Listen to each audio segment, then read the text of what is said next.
தேவனுடைய விலையேறப்பட்ட நாமம் மகிமைப்படுவதாக. அன்பான தேவனுடைய பிள்ளைகளை, இந்த உலக வாழ்விலே நாம் எவ்வளவு பெரிய ஆசீர்வாதங்களை நன்மைகள் நாம் பெற்றுக்கொண்டிருக்கிறோம்.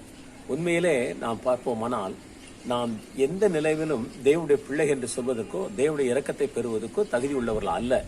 ஆனாலும் தகுதியற்ற நம்மை தேவன் இரக்கம் பாராட்டி நம்மை ஜீவனோடு பலத்தோடு சுகத்தோடு வைத்திருப்பது அவருடைய சுத்த கிருபை. வேதத்திலே நாம் இப்படி வாசிக்கிற பாருங்கள், நாம் நிர்மூலமாகாதிருப்பது கர்த்தருடைய கிருபையே, அவருடைய இரக்கங்களுக்கு முடிவில்லை என்று புலம்பல் 3:22 வாசிக்கிறோம். அன்பான தேவனுடைய பிள்ளைகளை, தேவன் நம்முடைய பாவங்களுக்கு தக்கதாக நம்மை தண்டித்து நம்முடைய அக்கிரமம் தக்கதாக சரி கட்டுவாரானால் எப்பொழுதும் நாம் நிர்மூலமாக போயிருப்போம். ஆனால் தேவன் நம்முடைய பாவத்தின் நிமித்தமாக நம்மை தண்டித்து நம்முடைய அக்கிரமத்தக்கதாக சரி கட்டாதபடி நம்ம அளவற்ற இரக்கம் பாராட்டி இருக்கிறார். பாருங்க, ஒரு முறை ஒரு தாயானவள் மாவீரன் நெப்போலியனுடன் போய் தன் மகனை மன்னிக்கும்படியாக கேட்டாள். நெப்போலியன் சொன்னார், உன் மகன் 2 முறை ஒரே குற்றத்தை திரும்ப திரும்ப செய்து விட்டான், ஆகையினாலே அவனை மன்னிக்க முடியாது, அவருடைய முடிவு மரண தண்டனை தான் என்று சொன்னான். ஆனால் நம்முடைய தாயோ, நீ சொல்லுகிறது நியாயம்தான், ஆனால் அவனை மன்னிக்கும்படியாக அல்ல, அவனுக்கு இரக்கம் பாட்டும்படியாக உங்களுடைய சமூகத்திலே நான் வந்து நிற்கிறேன், நீர் இறங்குவீராக என்று சொல்லி நெப்போலியனிடத்திலே மன்றாடினாள். அப்பொழுது அவன், சரி நீ போகலாம், உன் மகனை நான் மன்னித்து விடுகிறேன் என்று சொன்னான். அன்பான தேவனுடைய பிள்ளைகளை, உண்மையிலே தேவன் நம்முடைய பாவங்களை மன்னிப்பது வேறு, தேவன் நம்மை இரக்கம் காட்டுவது வேறு. உண்மையிலே நம்முடைய பாவங்கள் நிமித்தமாக தேவன் நம்மை தண்டித்திருப்பாரானால் ஒரு போதும் தேவனுடைய பிள்ளை என்ற வாக்கியத்தை பெற்றிருக்க முடியாது.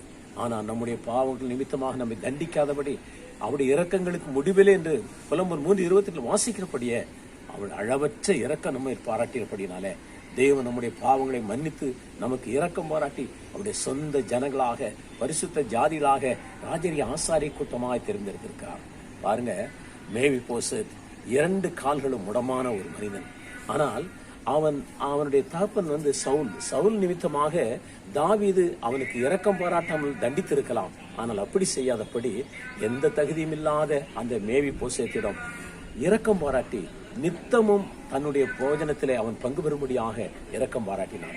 அது போலதான் இன்றைக்கு எனக்கு உங்களுக்கு தேவன் பாராட்டியிருக்க அன்பு எவ்வளவு பெரிது என்பதை நாம் உணர்ந்தவர்களாக நாம் அன்று சமூகத்தில் நம்மை தாழ்த்தி, ஆண்டவரே நீர் எங்களுக்கு பாராட்டி இரக்கம் பெரிதா ஆண்டவரே, என் வாழ்நாள் முழுவதும் உமக்கு நாங்கள் நன்றியுள்ள சாட்சியை ஜீவிப்பேன் என்று சொல்லி அவருக்கு இந்த சாட்சியை ஜீவிக்க கர்த்தர் நமக்கு தீசுவராக.